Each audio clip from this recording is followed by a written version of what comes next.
Hi, I'm Caleb Sudduth, and this is my informative media project presentation on traumatic brain injury, or TBI.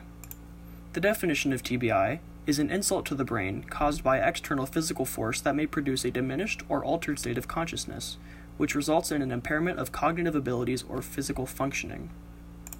Some characteristics of TBI include receptive and expressive aphasia, slurring of speech, problems with reading or writing, difficulties with movement, the sense of touch, and the position of limbs, cognitive deficits which can include attention span, memory, or confusion. Blurred vision is common, as well as issues with depth perception and other visual impairments, a lack of motivation, irritability, aggression, and occasionally depression. Some implications for students that suffer from a traumatic brain injury include a limited attention span, which can really impact their ability to sit through a full-length class. A lack of information, retention, and memory can make studying for exams extremely difficult and often fruitless, to the point where a student can study for hours and come into an exam and know nothing that's on the test. Problems with organization, planning, time management for other assignments. They can be easily overwhelmed by the classroom environment, light sensitivity, audio sensitivity, just the stressful environment that is a classroom can sometimes be overwhelming for those students. And for the students that have physical impairments as a result of their TBI, they could have difficulty navigating the hallways and classrooms, the hustle and bustle that is a typical school.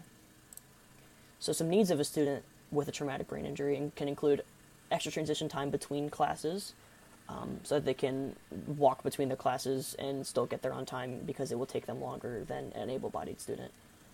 Rest breaks during class due to heightened fatigue, allowing them to step out in the hallway, get a drink of water, and kind of calm their brain down so they can come back with a fresh mindset to continue learning that lesson. Differentiated instruction and assessment, as well as assistive technology, are very important concepts, especially for students with TBI. If they have trouble reading, they could have their exams read to them out loud or recorded and played over a loudspeaker. If they can't write, they could use a computer. If they can't speak, use a computer to communicate verbally. So assistive technology is something that's very important to these students. Lowered noise and or light levels in the classroom, just to kind of detract from the classroom stress that these students might be facing. And also having a predictable and consistent routine is important for these students so they don't get stressed out by things changing on them all the time. So some strategies for including a student in the classroom that has a traumatic brain injury. One would be allowing extended time to complete assignments and other classwork. Avoiding hard time limits as much as possible in the class is important, just so they don't get stressed out and overwork themselves trying to meet that time limit. Providing access to class notes and lectures both before and after they occur. Before, so they can preface the information, kind of get a conceptual understanding of what they're going to be getting into, and then afterwards, so they can continue to study from those notes and continue to absorb that information that they learned during the class. Giving permission to these students to take breaks from the classroom environment, step out in the hall, get a drink of water, kind of recuperate. Providing some testing accommodations, such as for mathematics, you might provide a formula sheet. And for longer exams, you might chunk them down. So instead of sitting down for an hour, you might give it 3 20-minute segments, just so to kind of cater to their lowered attention span. Providing exams, for example, in multiple choice instead of straight recall will help them if they see the correct answer in front of them.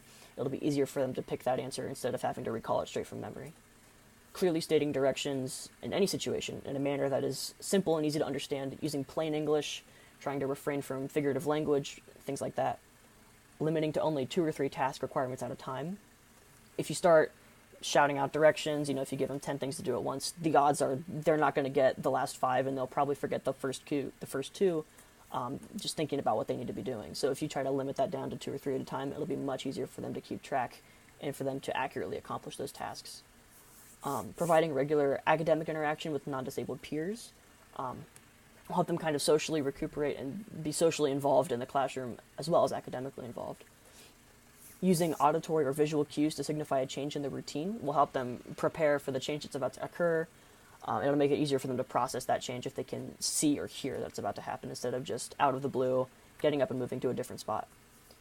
And then lastly, providing written or picture checklists of tasks to be completed will help so they can see everything they have to do at once, and then they can check it off and they can kind of see the progress they're making as they're moving through. The first website I found that was particularly helpful with TBI is called Project Ideal, and that website defines what a TBI is. It explains the impact that can have on learning and provides additional teaching strategies for those students that are affected. And it will also give examples of assistive technology and also organizations that serve and represent individuals with TBI. Second website is called Teach Hub, and this website gives feedback from students with TBI about their experiences in the classroom, their experiences with the TBI, and it also explains accommodations and modifications that can be practically applied in the classroom to further include those TBI-affected students. A third website is called Brainline, and that provided steps for successful classroom reentrance after suffering a TBI, outlines the common sequence of a TBI recovery, provides instruction for setting the environment of a classroom or school for students with a TBI, breaks down some specialized teaching strategies, and it also summarizes a case study on a boy who suffered a traumatic brain injury in his recovery through the school system. Fourth website is called TBI.com, traumaticbraininjury.com, and it outlines in depth some symptoms of TBI, discusses various treatment opportunities for those who are suffering from a TBI. It also explains the scale that's associated with the severity of a traumatic brain injury. It goes from mild to severe, and there's a scale that's associated with that, and that is explained on the website.